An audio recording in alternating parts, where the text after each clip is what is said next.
Hi everyone, welcome back to my channel. My name is Danny James, and today we have an Adobe Premiere Pro CC tutorial on how to make a typewriter effect. This can be done on Adobe After Effects very easily, but I wanted to demonstrate how you can do the same on Adobe Premiere Pro only. All you need is to make text on your window, on your program window, and lay it against typewriting sounds. So what I just did, you can get your text tool right here. Let's type something here like "the world is yours."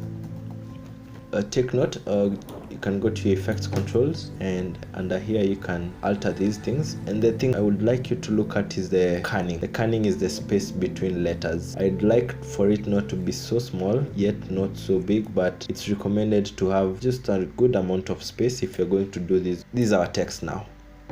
The next thing you're going to be doing, we're going to add a mask. Right under opacity, we have this 4-point polygon mask. I'm going to stretch it all the way, and I'm going to bring it right here. I'm just dragging it I'm panning it around with the hand. And what you can do right now is add a keyframe to mask path, and as you go on through the timeline, click here to find your mask once again and push it to the right now.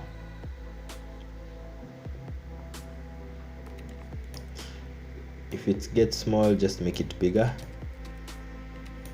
So this is the animation. Let's look at it from the beginning.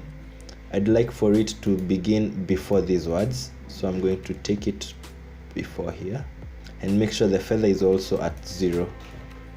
Now let's play it back. The mask goes from left to right, showing everything, and it's as easy as it looks. And on my project bin, I have a writing on keyboard sound. I found it online.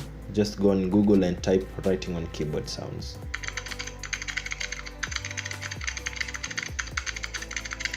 That is what they look like. I have an in and out, and I'll drag it right below here and push it. So I'll try to look at it and see if it makes sense on the first stance. Like that. Where it ends, just make sure you stop the sound. Once again. Just like that. It's very easy to do, and it's even easier to do on Adobe After Effects, but I just wanted to show you how you can do something like that easily with Adobe Premiere Pro using masking and a text tool. That's it today. I hope I see you in the next video, and I hope you learned something from this video. Make sure to subscribe and hit the like button, and see you next time. Peace.